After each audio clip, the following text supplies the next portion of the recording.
Hi friends, இன்றைக்கி நம்ம என்ன பார்க்க போகிறோம் அப்படின்னா வெரி இன்ட்ரெஸ்டிங் டாபிக். ஓகேவா? The coming of Europeans. So இதனுடைய இன்ட்ரொடக்ஷன் ஃபஸ்ட்டு பார்ப்போம். Beginning of British rule in India is conventionally ascribed to 1757 after War of Plassey against Nawab of Bengal. என்ன சொல்கிறாங்க அப்படின்னா, இதுக்கு முன்னாடி நமக்கு வார் ஆஃப் பிளாசி இல்லை பிளாசி போர் அப்படின்னு என்னென்னு நமக்கு தெரியணும். பெங்காலில் ஒரு நவாப் இருந்தார். ஓகேவா? அவர் பேர் வந்து என்னென்னா சிராஜ் உத்தவுலா. அவருக்கும் இங்கிலீஷ்க்கு வந்து ப்ராப்ளம் ஆகிடுச்சு. ஸோ அது வந்து ஒரு போராகவே வெடிச்சது. அதுதான் வந்து 1757 நடந்த பிளாசி போர். அது மூலியமா பிரிட்டிஷ் வந்து என்னென்னா திவானி வரியை வந்து, திவானினா ஒன்றும் இல்லை, லேண்ட் ரெவன்யூலாம் வந்து கலெக்ட் பண்ணுறதுக்கு உரிமை பெற்றுட்டாங்க. ஓகேவா? ஸோ அதுதான் பிரிட்டிஷ் ரூலுடைய தொடக்கம் அப்படின்னு சொல்கிறாங்க. பட் ஆனால் beginning of 16th century Europeans arrived to India. 16ஆம் நூற்றாண்டின் தொடக்க காலத்திலேயே ஐரோப்பியர்கள் இந்த வரைக்கும் வருகை புரிந்தனர் அப்படின்னு சொல்கிறாங்க. Original purpose to collect pepper and cinnamon and spices. ஓகேவா? இந்த மாதிரி பொருட்களை மேக்ஸிமம் என்னென்னா ஈஸ்ட் சைடு, நம்ம வந்து சவுத் ஈஸ்ட் சைடு என்ன இருக்கும் அப்படின்னா ஸ்பைசஸ் வந்து இருக்கும். ஸோ அதை ஏற்றுமதி செய்கிறதுக்காக தான் யார் வருவா? ஐரோப்பியர்கள். ஐரோப்பியர்கள் அவங்களுடைய மார்க்கெட்டில் ஐரோப்பியர்கள் உருவாக்குற அந்த பொருளுக்கு வந்து மதிப்பே இல்லை. ஸோ அதனால தான் அவங்க மார்க்கெட்டில் நம்மளுடைய பொருளுக்கு மிகப்பெரிய மதிப்புகள் இருந்தது. So they came to India and Indonesia to collect these products. அதுக்காக தான் இங்கே வந்தாங்க. ஓகேவா? Portuguese the first Europeans came to India. ஓகேவா? போர்ச்சுகீசியர்கள் தான் முதல் ஐரோப்பியர்கள் இந்தியாவிற்கு வருகை புரிந்தவர்கள்.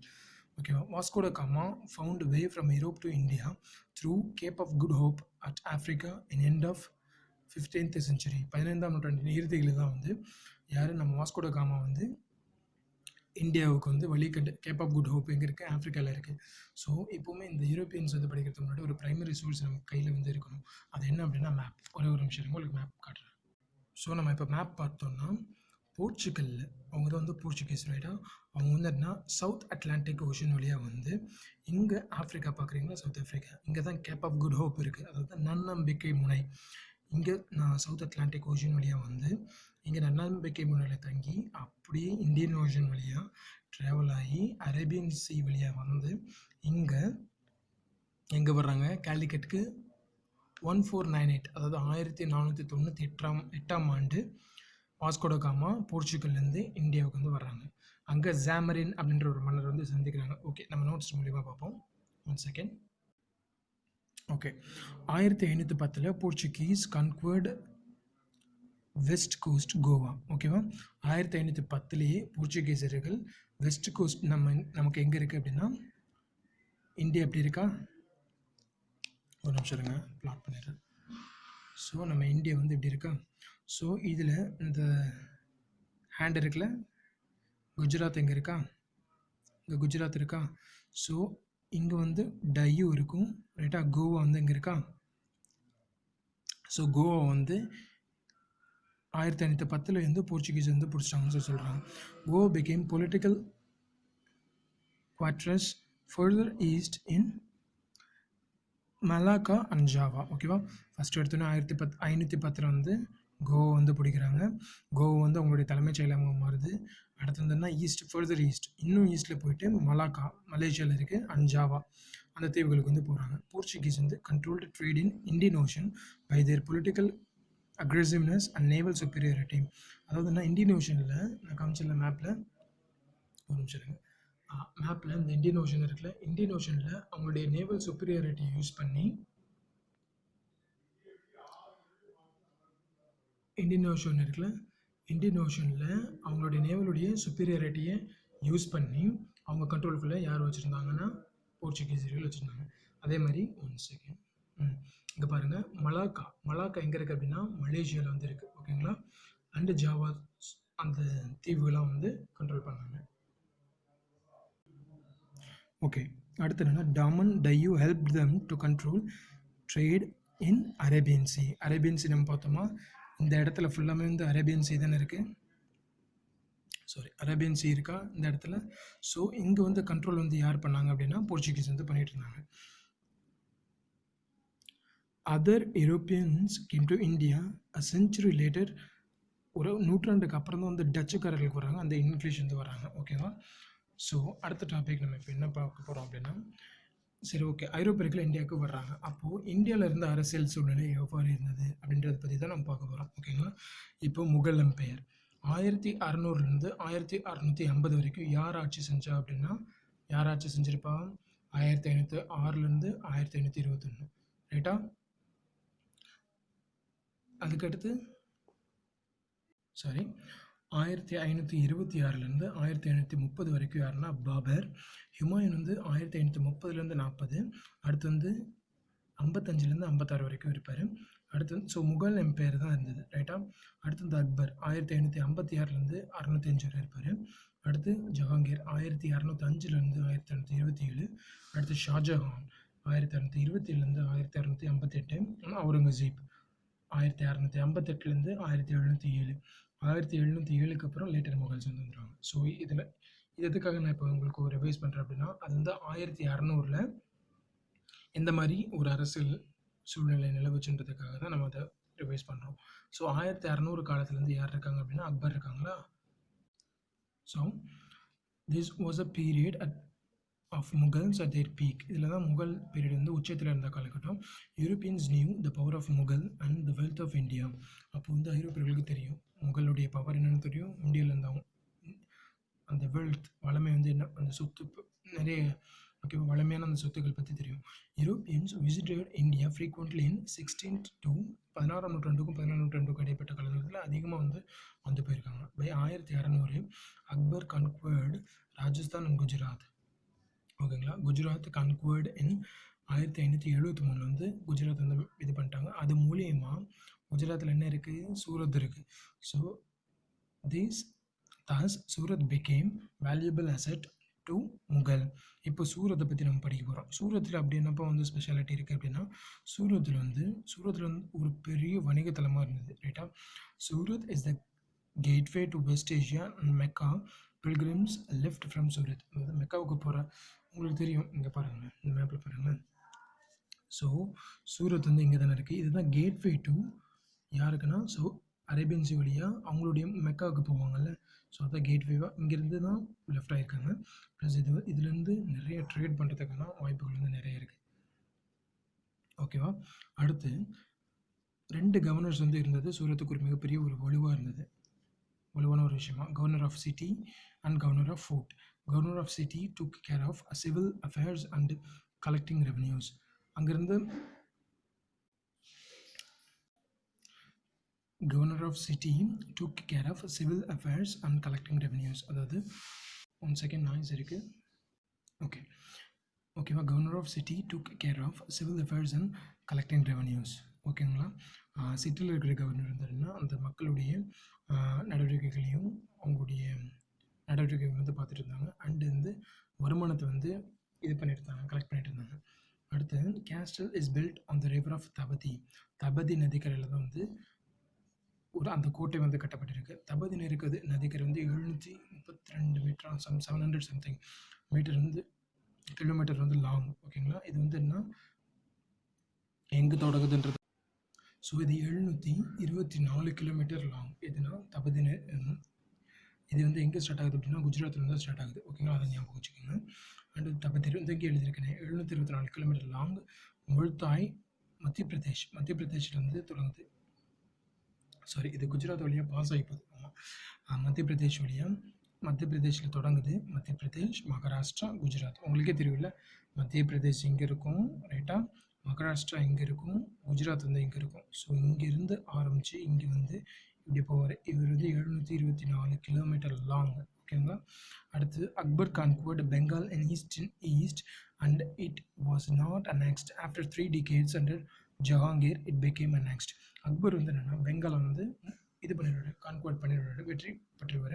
பட் அதை வந்து அவருடைய முகல் பேரரசுக்கு இணைக்கலை. அது வந்து 30 ஆண்டுகளுக்கு பின்பு தான் வந்து ஜஹாங்கீர் மன்னர் தான் வந்து இணைச்சார். ஓகேங்களா?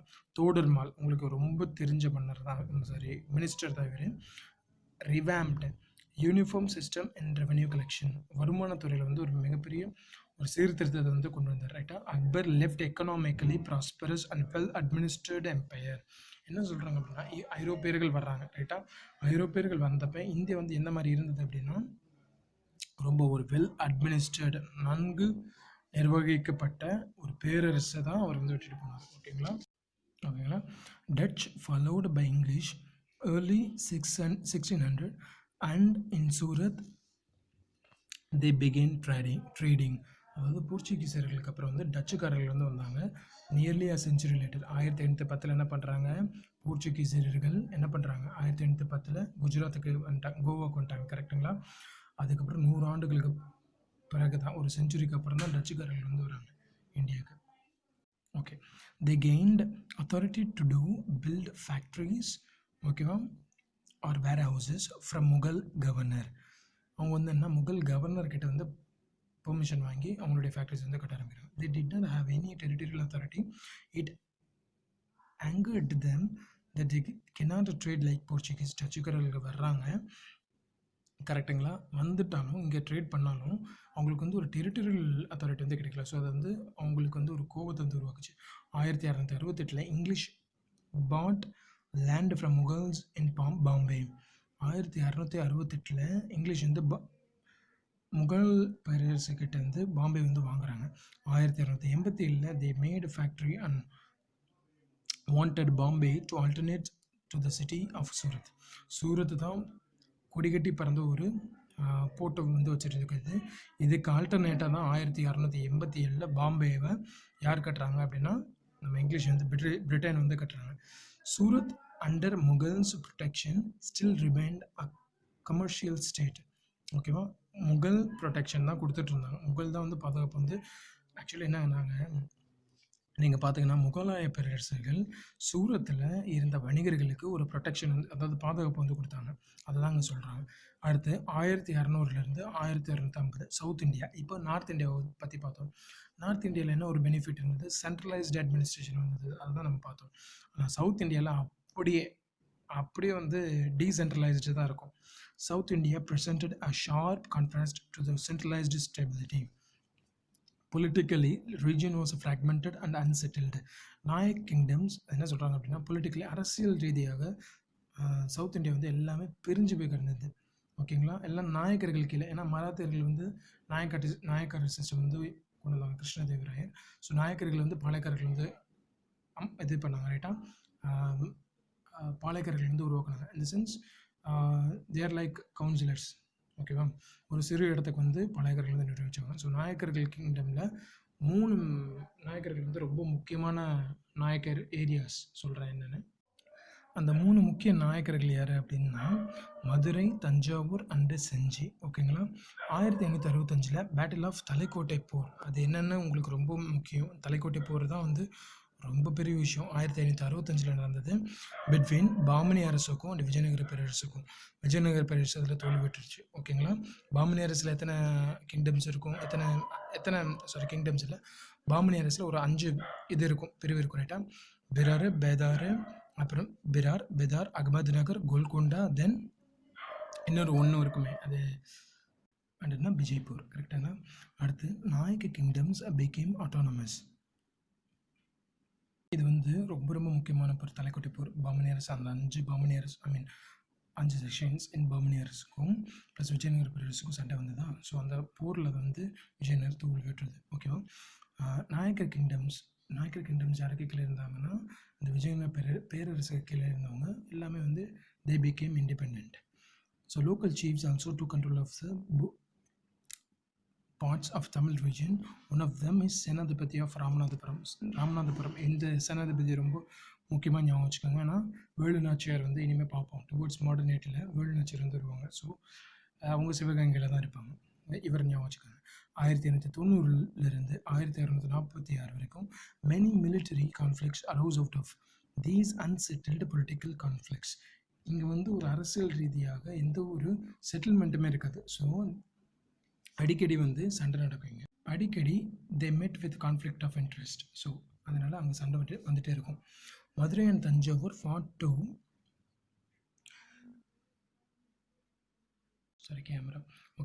Madurai and Thanjavur fought. அவங்க மதுரை நாயக்கருக்கும் தஞ்சாவூர் நாயக்கருக்கும் நான் ஏற்கனவே சொன்ன மாதிரி ஆகவே ஆகாது. ஸோ அவங்க they kept on fighting each other to just to assert their independence சுப்பீரியாரிட்டின்னு சொல்லலாம். நான் பெருசா நீ பெருசான்றது தான் வந்து இவங்க 2 பேத்துக்குள்ள நடந்துகிட்டே இருக்கும். 1247 Golconda invited Gingee and next Gingee, Pulicat and Santhome and it changed the political scenario. ஓகேவா, 1646 கோல்கொண்டாவை வந்து இன்வைட் பண்ணி செஞ்சி வந்து அனெக்ஸ் பண்ணிவிடுவாங்க. ஸோ செஞ்சி கூட என்ன புலிகாட்டு, சாந்தோம் இதெல்லாம் வந்து அனெக்ஸ் பண்ணிவிடுவாங்க. ஸோ இது வந்து என்னென்னா அரசியல் அந்த சினாரியோவை வந்து மாற்றி அமைச்சது. Dutch and English got territorial rights on these times. டச்சுக்காரர்களும் அதாவது பிரிட்டிஷ்காரங்களும் எல்லை பகுதிகள் மேலே வந்து உரிமைகள் வந்து அவங்க வந்து இடத்த வந்து வாங்கிக்கலாம், சொந்த உரிமை பாராட்டக்கூடிய அந்த உரிமையை வந்து வாங்கிக்கிட்டாங்க.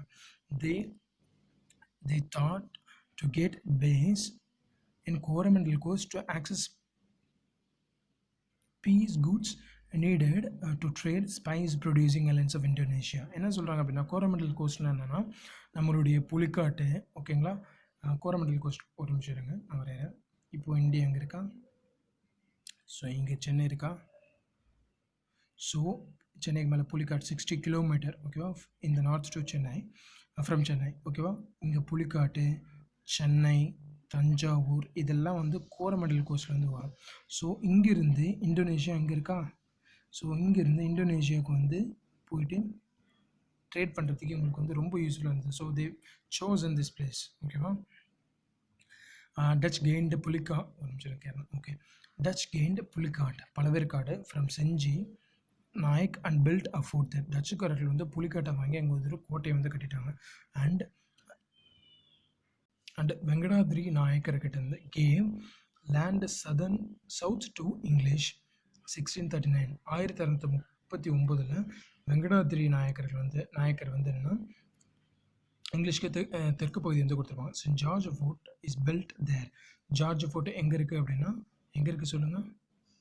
சென்னையில் இருக்குது. ஓகேவா, சென்னை பகுதியை வந்து வெங்கடாத்ரி நாயக்கர் வந்து கொடுத்துருக்காரு. Thus English settlement came up and grew up in Chennai, the Madras Presidency. பிரசிடென்சின்னா என்னென்னா மாகாணம். ஓகேங்களா, அடுத்து இதுதான் வந்து சதர்ன் பார்ட் ஆஃப் இந்தியாவுடைய நிலைமை எப்போனா ஐரோப்பியர்கள் வருகை ஐரோப்பியர் காலத்தில். ஓகேவா, 1650 1700 வரைக்கும் இந்த Mughal empire emperor Aurangzeb extended his territories these years. 1650 700 வரைக்கும் யாருன்னா அவுரங்கசீப். ஓகேவா, கடைசி மன்னர்ன்றது ஒரு பேரரசர். ஓகேவா, ஹே கான்குவர்ட் அகமது நகர், விஜய்பூர், கோல்கொண்டா இன் 1680. 1680 வந்து இந்த அகமது நகர், அதாவது யார் இவங்கெல்லாம் பாமனி அரசர்களுடைய அந்த இடத்தெல்லாம் வந்து கைப்பற்றுறாங்க. அகமது நகர், விஜய்பூர், கோல்கொண்டா வந்து 1680 வெற்றிகரமாக வெற்றி பெற்றுட்டாங்க. அது மேலே it extended Mughal control over as far as south of India. Over extended Mughal empire soon became to reveal its weakness. ஏன்னா 1707 நம்ம அவுரங்கசீப் வந்து இறந்துடுறாரு. அதனால் அதுக்கப்புறம் வந்து ஒரு திறமையான ஒரு முகல் எம்பையரே வரல. ஓகேவா, அடுத்து Maratha under Shivaji attacked Surat in 1664, but second time in 1670 Surat was devastated.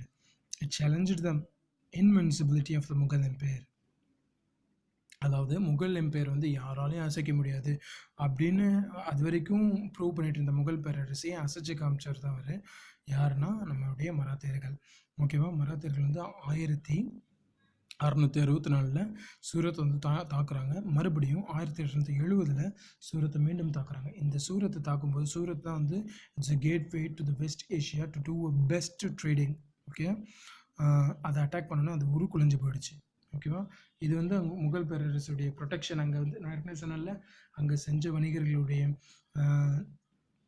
பாதுகாப்புக்கு ஒரு சவால் விட்டுருச்சு இந்த அட்டாக். ஓகேவா, after Surat attack Shivaji turned to attack Deccan. Surat attack பண்ணட்ட பிறகு அவர் வந்து என்ன தக்காணத்துக்கு வந்து வர்றாரு. Gingee was conquered by Mughals Gingee was conquered by Mughals a few years later. அதுக்கப்புறம் வந்து செஞ்சியை வந்து கான்குவர்ட் பண்ணிடுறாரு. யார் நம்ம மராத்தியர்கள். Thanjavur remained a Maratha state rule. Maratha kings assimilated through intellectual and cultural traditions. தஞ்சாவூரில் மராத்திய மன்னர் ஒருத்தர் இருந்தார். அவர் யார் சொல்லுங்கள்? சரபோஜி. ஓகேவா, சரபோஜி 2 தான் வந்து ஒரு பெஸ்ட் மன்னர் அங்கே. ஓகேங்களா, ஸோ இதுதான் வந்து அந்த டைம் பீரியடில் இருந்த முகல் எம்பையர். அடுத்து 1700லேருந்து 750 வரைக்கும் Mughal empire and successor states. ஓகேங்களா? இப்போ வந்து இந்த பீரியடில் முகல் எம்பையர் வந்து இந்த பீரியடில் முகல் எம்பையர் எப்படி இருந்ததுன்னு பார்ப்போம். Aurangzeb the last of the great Mughals died in 1707 வந்து இறந்துடுறாரு. It led to their viceroys in all parts to assert independence the successor states என்னன்னா இந்த பேரரசர் இறந்துட்ட பிறகு வைஸ்ராய்ஸ் இவங்களால் நியமிக்கப்பட்ட வைஸ்ராய்ஸ் வந்து இண்டிபெண்ட் ஆகிட்டு அவங்க வந்து தனி அரசு வந்து உருவாக்குறாங்க. அதான் successor states. Viceroys of Oudh UP Uttar Pradesh. இந்த இந்த இந்த அவுத் வந்து ரொம்ப நல்லா ஞாபகம் வச்சுக்க வேண்டியது நம்மளுடைய பொறுப்பு. ஏன்னா ஜான்சி ராணி இங்கே தான் வருவாங்க. ஓகேங்களா? ஸோ ஞாபகம் வச்சுக்கோங்க. Bengal, Hyderabad set and viceroys of okay யூபியில் இருக்கிற viceroys Bengal and Hyderabad set up independent kingdoms தான் இருக்குன்னு சொன்ன மாதிரி தான். ஓகேவா? அடுத்து Dutch and English began to know the vulnerability of the Mughal state. இப்போது டச்சுக்கும் இங்கிலீஷ்க்கும் அது வரைக்கும் அமைதியாக இருந்தவங்க வந்து இந்த வல்னரபிலிட்டி வந்து யூஸ் பண்ண ஆரம்பிக்கிறாங்க. இன் Bengal nawabs borrowed heavily from the English. Repayment is done on collecting land revenues. It began the start of English rule. என்ன சொல்கிறாங்க அப்படின்னா இந்த நவாப் வந்து நான் உங்களுக்கு மென்ஷன் பண்ணியிருக்கேன் ஏற்கனவே. இவர் யார்? இவர் தான் சிராஜுத்தௌலா. இவரால் தான் 1757 பிளாஸ்டி போர் நடந்தது. இவர் தான் அவருக்கு வந்து அதிகாரத்தை வந்து கையில் கொடுக்குறாரு. திவானி ரைட்ஸ். திவானி ரைட்ஸ்னு என்ன? Collecting land revenues. அடுத்து வந்து என்ன? Tamil Nadu, Karnataka and southern Andhra is controlled by Nawab of Arcot. ஓகேவா? ஸோ இந்த யூனிட்டில் நம்ம வந்து யாரை பார்த்து இனிமேல் பார்க்க போகிறோம் அப்படின்னா ஆர்காடு நவாபு. ஓகேங்களா? அப்புறம் ஹைதராபாத் நிஜாம் இவங்கெல்லாம் பற்றி பார்ப்போம். அடுத்து பெங்கால். ஸோ இவங்கெல்லாம் வந்து நம்ம ஞாபகம் வச்சுக்கணும். ஓகேங்களா? அடுத்து touch touch given up Pulicat and shifted further south to Nagapattinam. Pulicat Pazhaverkadu வந்து விட்டுட்டு நாகப்பட்டினமுக்கு அவங்க மூவ் ஆகுறாங்க. The desire to focus on spice producing islands of Indonesia.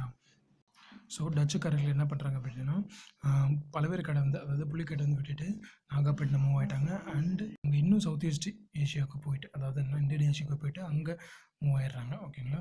அங்கே வந்து நிறைய ஸ்பைசஸ் வந்து கிடைக்குது. The established capital at Jakarta நிலநடுக்கம் கேள்விப்பட்டிருப்பீங்க இந்தோனேஷியாவில், பட்டாவியா. ஓகேவா?